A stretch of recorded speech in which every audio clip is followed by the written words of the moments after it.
The Diamond Dreams, a journey through America's most beautiful ballparks. Chapter 1. The Last Season, Where Legends Were Born. The late afternoon sun cast long shadows across PNC Park as Frank Sullivan clutched the worn leather journal against his chest. Section 127, Row M, Seat 15.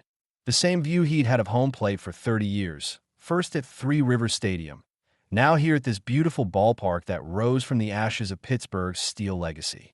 The Pirates were down by 2 in the 7th inning, but Frank wasn't watching the game.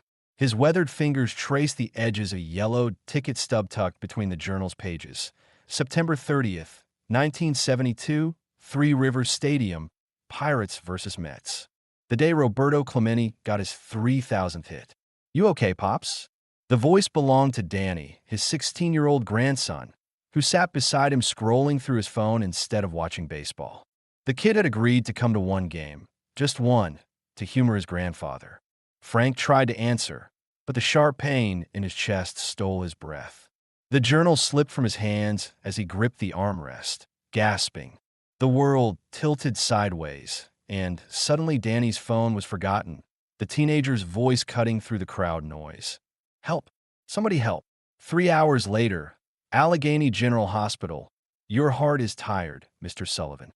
Dr. Martinez spoke gently, but her words hit like a fastball to the ribs. "The damage from your previous heart attack, combined with your age. I'd say you have 6 months, maybe less." Frank stared at the ceiling tiles, counting the holes in each square. 63 holes per tile. He'd always been good with numbers, batting averages, ERAs, the exact distance from home plate to the center field wall at every ballpark he'd ever visited. 6 months, he repeated. "We can make you comfortable, manage the pain, document." Frank's voice was steady now. "I've been comfortable for 72 years. Comfortable, don't win ball games." Danny sat in the corner chair, still holding his grandfather's leather journal. He'd been flipping through it while they waited, discovering a treasure trove of ticket stubs, scorecards, and newspaper clippings spanning 6 decades of baseball history. "Pops, what is all this stuff?" Danny held up a ticket stub. October 13th, 1960, Forbes Field, World Series Game 7. Frank's eyes lit up despite the oxygen tube under his nose. "That's the day Bill Mazeroski hit the walk-off home run to beat the Yankees. I was 9 years old, sitting in the left field bleachers with my dad. First time I ever saw grown men cry from happiness." Danny examined another stub. September 30th, 1972.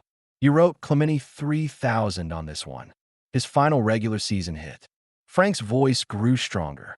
3 months later, he died in that plane crash, trying to help earthquake victims in Nicaragua. "Greatest man I ever saw play baseball." Dr. Martinez cleared her throat.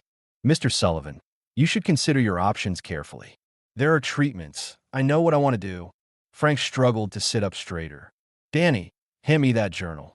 The teenager passed it over, watching as his grandfather opened to a page near the back.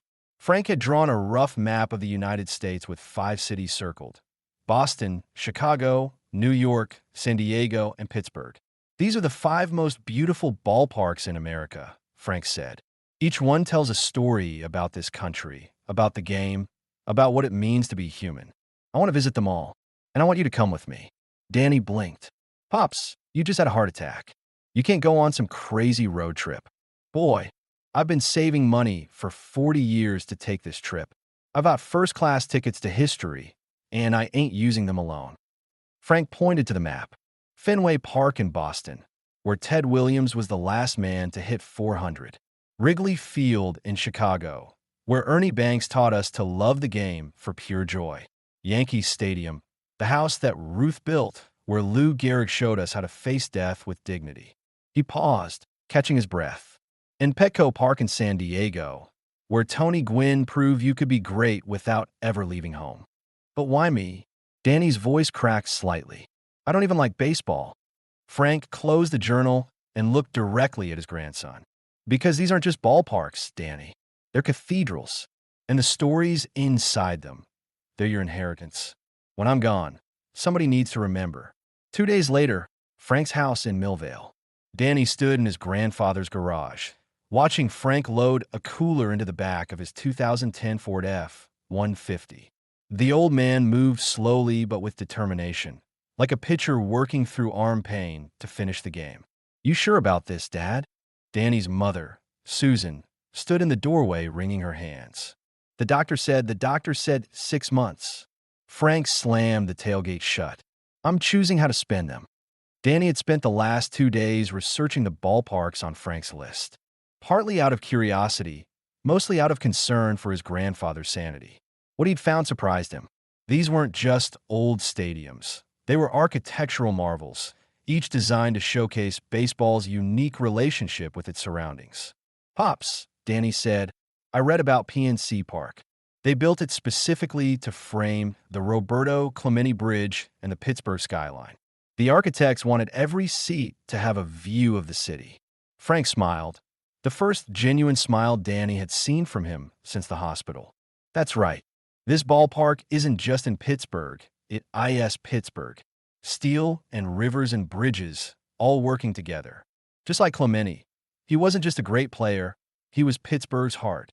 Susan hugged her father carefully, avoiding his still tender chest. "Promise me you'll be careful." "I promise I'll live every day I've got left." Frank climbed into the driver's seat, then looked at Danny through the passenger window. "You coming or not?" Danny glanced at his mother, who nodded through her tears. He opened the truck door and slid inside, the leather journal on the seat between them. "Where to first?" Danny asked. Frank started the engine and pulled out of the driveway, heading east toward the Pennsylvania Turnpike. "Boston, Fenway Park. Time you met the Green Monster."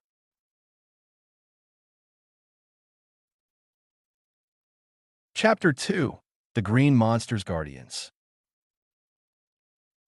The drive to Boston took 8 hours, with Frank stopping every 90 minutes to stretch his legs and take his heart medication.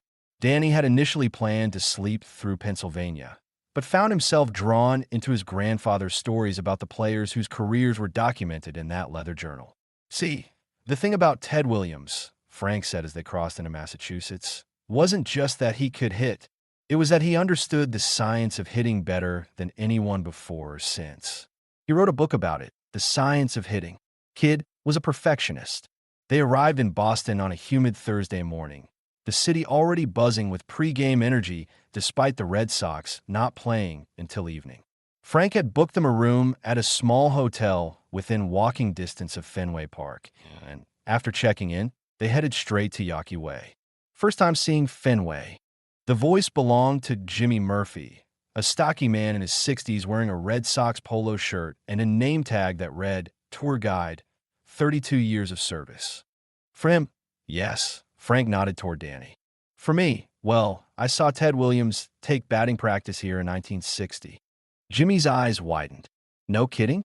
You were here during the Splendid Splinters' final season." "My dad brought me up from Pittsburgh.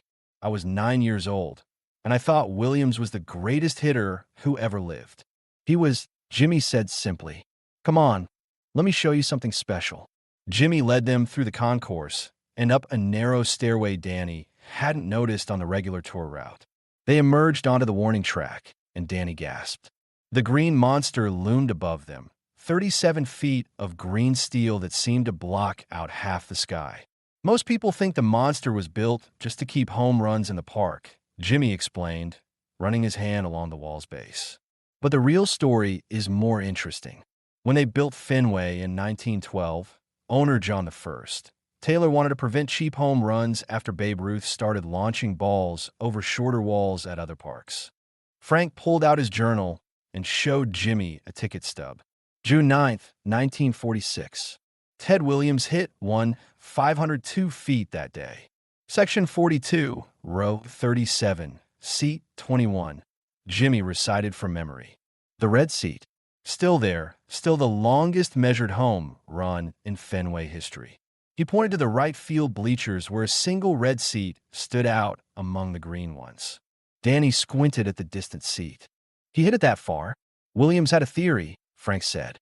"He believed hitting a baseball was the single most difficult thing to do in sports. Think about it, a round ball, round bat, and you've got maybe 0.4 of a second to decide whether to swing. Jimmy nodded approvingly. Your grandfather knows his baseball history. Williams hit 406 in 1941, last player ever to hit 400. On the final day of the season, he was hitting 399.5, which would have rounded up to 400. His manager offered to sit him out to preserve the average. But he played anyway, Danny said, remembering something he'd read online. Played a doubleheader, Frank confirmed. Went 6 for 8, finished at 406. Said he didn't want to back into the record. They climbed up into the monster itself, where Jimmy showed them the hand-operated scoreboard that had been unchanged since 1934. Two men in Red Sox uniforms were updating scores from around the league, sliding numbered tiles into slots by hand. This is how Bill Veeck Jr. thought baseball should be, Jimmy explained. Personal, intimate, connected to human hands and hearts instead of computers. Frank opened his journal to a page Danny hadn't seen before. A photograph of a young couple standing behind home plate, the woman wearing a 1970s-style dress, the man in a Pirates jersey. Your grandmother, Frank said quietly. I proposed to her right here during a Red Sox-Pirates game in 1972. Interleague play didn't exist then, so it was a rare exhibition game. Danny studied the photo. His grandmother had died when he was 5, and he barely remembered her. But seeing her here, young and laughing, made something click into place. She said yes because of the ballpark, Frank continued. Said any man who would bring her to Fenway Park understood romance. Jimmy smiled. Fenway does that to people. It's not just a ballpark, it's a time machine. Every game connects you to every other game played here since 1912. As they prepared to leave, Frank had another chest episode. Not as severe as the one at PNC Park, but enough to make him grip the green monster's railing and breathe heavily for several minutes. Pops, maybe we should know. Frank's voice was firm. We're not stopping. We're not going to any hospital. We got 3 more ballparks to see. Jimmy looked concerned, but didn't argue. Instead, he handed Frank a business card. I've got friends at Wrigley Field and Yankee Stadium. Tour guides like me. I'll call ahead. Make sure you get the VIP treatment. That evening, they sat in the green monster seats watching the Red Sox play the Orioles. As the sun set behind home plate and the lights came on, Danny found himself keeping score in his grandfather's journal for the first time. Why do you love this so much? Danny asked during the 7th inning stretch. Frank pointed to the field, where the Red Sox shortstop was turning a double play. Because it's beautiful, Danny. Not just the ballpark, though Fenway's gorgeous, but the game itself. 9 players working together, every pitch a new possibility, every at-bat a story. The Red Sox won 7 of 4, and as they walked back to their hotel, Danny realized he'd watched an entire baseball game without checking his phone once.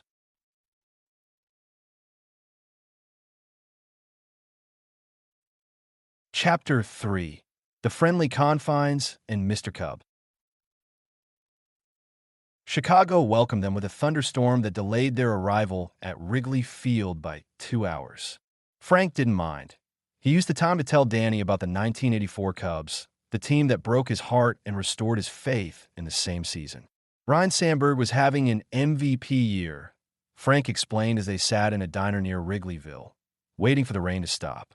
But on June 23rd, against the Cardinals, he had the greatest single game I ever witnessed. Frank pulled out a ticket stub, this one more worn than the others. Game of the week on NBC. Bruce Sutter was the Cardinals' closer, Hall of Fame pitcher, unhittable split-finger fastball. Cubs were down by 2 runs in the 9th inning.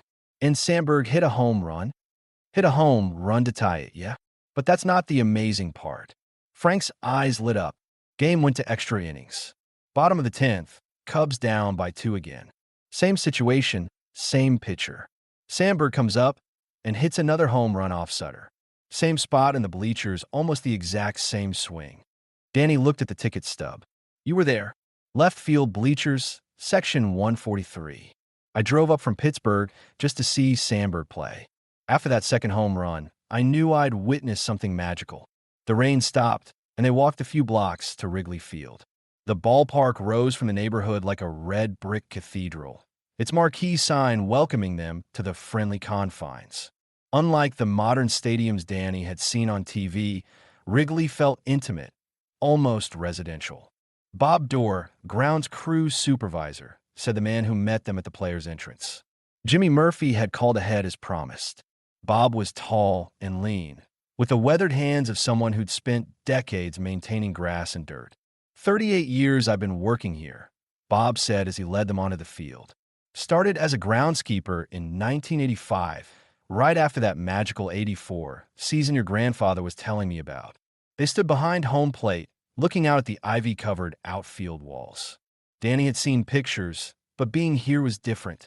The ivy wasn't just decoration. It was part of the game, a living element that could turn a routine fly ball into a ground rule double. Bill Veek Jr. planted that ivy in 1937, Bob explained. People think it was just to make the ballpark prettier, but Veek was smarter than that. He knew the ivy would become part of Wrigley's character, something that made this place different from every other ballpark. Frank opened his journal to a page filled with Cubs ticket stubs spanning 3 decades. I came here every summer from 1969 to 1998. Watched Ernie Banks' final season. Saw Ryne Sandberg's entire career. Was here for Sammy Sosa's home run chase. You saw Mr. Cub play? Bob's voice carried genuine reverence. 1969, his final year. Ernie Banks was 48 years old, playing first base, still saying let's play too before every game. Frank pointed to the first base dugout. After the game, he signed autographs for an hour. Not because he had to, because he loved it. Bob nodded. That's the Wrigley way. We're not just employees here. We're caretakers of something bigger than ourselves. They climbed to the upper deck, where the Chicago skyline stretched beyond the outfield. Lake Michigan glittered in the distance, and Danny could see why people called this one of baseball's most beautiful settings. The thing about Wrigley, Bob said, is that it's not separate from the neighborhood. It is the neighborhood. People live in those apartments across the street, watching games from their rooftops. Kids grow up playing catch in the streets outside. This ballpark is woven into the fabric of Chicago. Frank showed Danny the hand-operated scoreboard, still functioning exactly as it had since 1937. No computers, no electronics. Just people doing their jobs, keeping score the way it's been done for almost a century. Why is that important? Danny asked. Because it connects us to the past, Frank said. Every number on that scoreboard is put there by human hands. Every game becomes part of an unbroken chain going back to when your great-grandfather was young. That afternoon, they watched the Cubs play the Brewers from seats along the third base line. During the 7th inning stretch, the entire crowd stood and sang "Take Me Out to the Ball Game," a tradition that began with broadcaster Harry Caray in the 1980s. Harry Caray made this song famous here, Frank told Danny as they sang along. But the tradition goes deeper. This is about community, about 30,000 people becoming one voice. The Cubs won 5-3, and as they walked through Wrigleyville after the game, Frank pointed out the bars and restaurants that had been serving baseball fans for generations.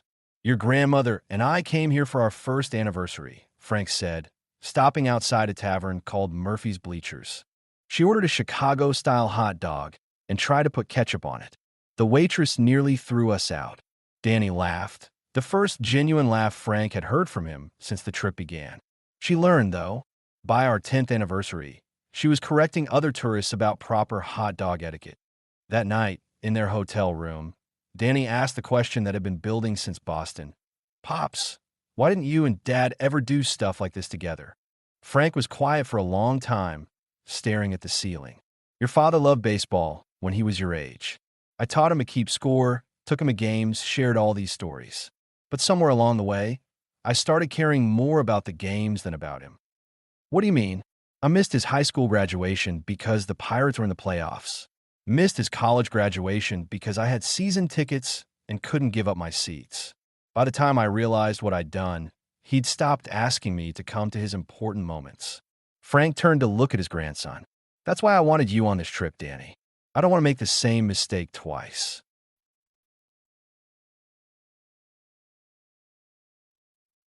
Chapter 4. The House That Ruth Built. Twice. New York City overwhelmed Danny in a way Chicago hadn't. The traffic, the noise, the sheer scale of everything made him understand why people called it the center of the universe. But when they emerged from the subway at 161st Street and saw Yankee Stadium rising before them, Danny felt something he hadn't expected: reverence. "This isn't the original," Frank said as they approached the main entrance. "The real house that Ruth built was across the street. They tore it down in 2008. Are you disappointed?" Frank considered the question. "At first, yeah. But then I realized something. The building might be new, but the ghosts are the same." Tony Morani met them at the Monument Park entrance, another friend of Jimmy Murphy's from the tour guide network. Tony was younger than Jimmy and Bob, maybe 50, with the rapid-fire speech pattern of a born New Yorker. "So you're the guy who saw Clemente's 3,000th hit," Tony said, shaking Frank's hand. "That's serious baseball history right there." Monument Park was unlike anything Danny had ever seen. An outdoor museum dedicated to Yankee legends, with plaques and monuments honoring everyone from Babe Ruth to Derek Jeter. The monuments from the original stadium had been moved here, maintaining the connection to the past. "This is where Lou Gehrig gave his farewell speech," Tony said, stopping in front of Gehrig's monument. "July 4th, 1939. Today I consider myself the luckiest man on the face of the earth." Frank opened his journal to a page Danny hadn't seen before. A newspaper clipping from 1995 with a headline about Derek Jeter's rookie season. "I was here for Jeter's first home run," Frank said quietly. "April 2nd, 1996. Your father was graduating from high school that same week, and I chose to be here instead." Tony looked uncomfortable, sensing the weight of the confession. "Jeter hit it off Dennis Martinez in the 5th inning," Frank continued. "I kept the ticket stub, thought it would be worth something someday. But I missed watching my son walk across that stage, and no ticket stub is worth that." They stood in silence for a moment, surrounded by monuments to greatness, while Frank grappled with his own failures. "The thing about Yankee Stadium," Tony said gently, "is that it teaches you about excellence and sacrifice. Ruth sacrificed his health for greatness.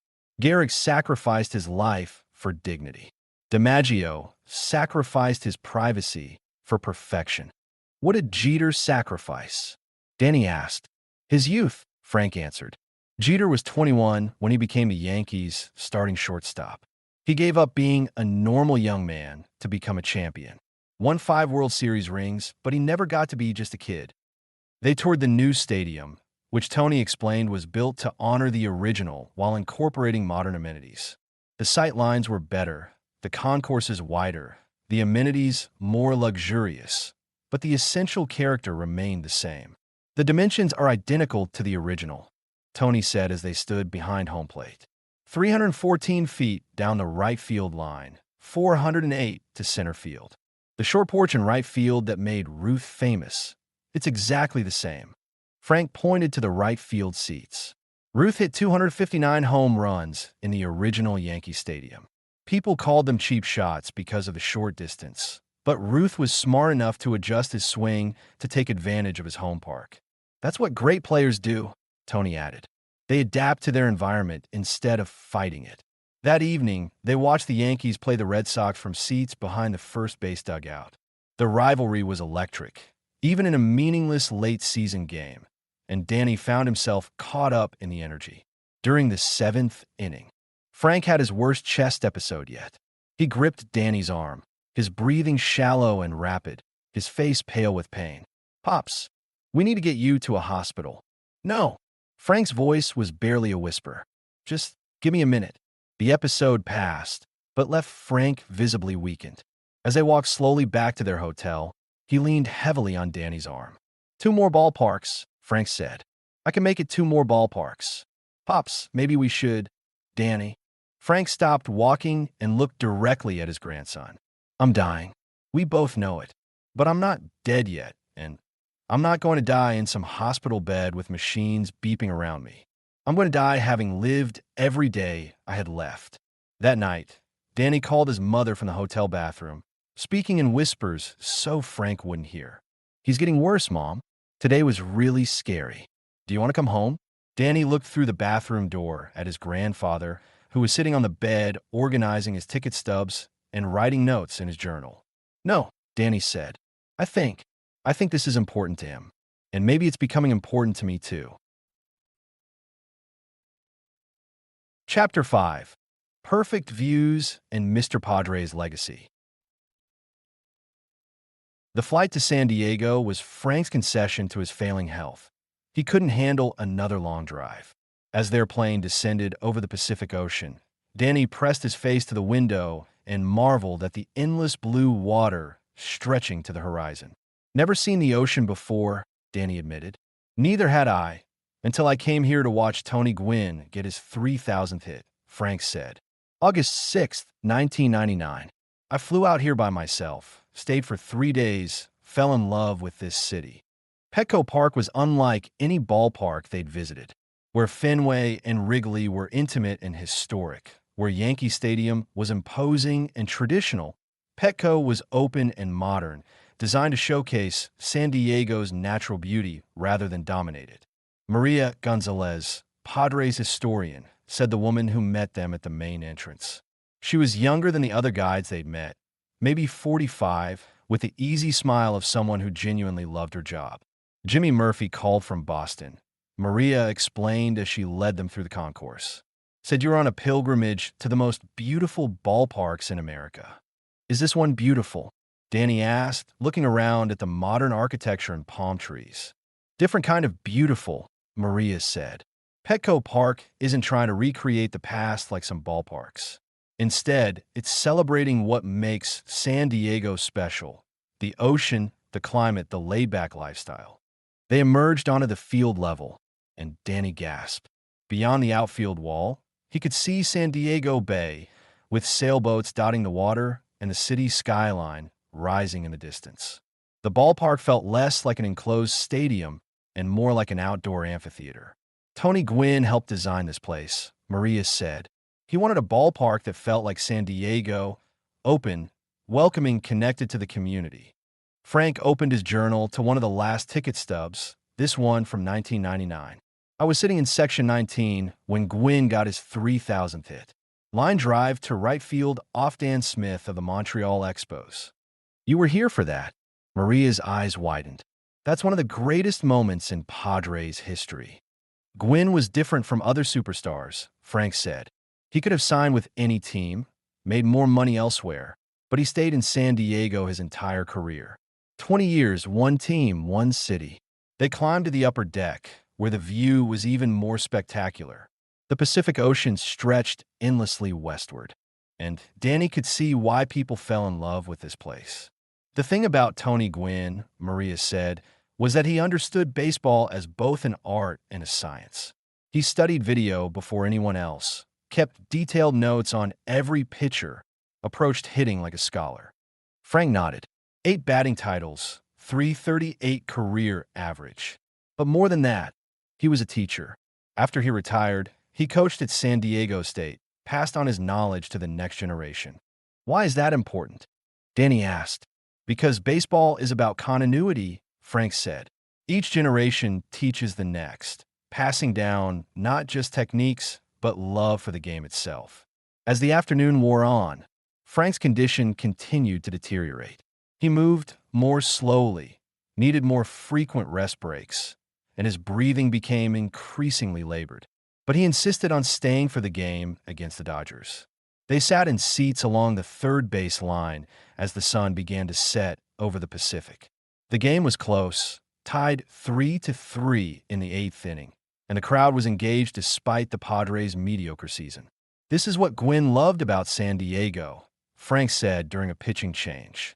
"The fans here appreciate good baseball, even when the team isn't winning. They understand that every game is its own story." In the bottom of the 9th inning, with the game still tied, Frank had his most severe chest episode yet. He doubled over in his seat, clutching his chest, his breathing rapid and shallow. "Pops!" Danny grabbed his grandfather's arm, feeling how cold and clammy his skin had become. "I'm okay," Frank whispered, but he clearly wasn't. "We need to get you to a hospital." "No." Frank's voice was barely audible. "Just let me watch the end of the game." The Padres loaded the bases with 2 outs, and the crowd rose to its feet.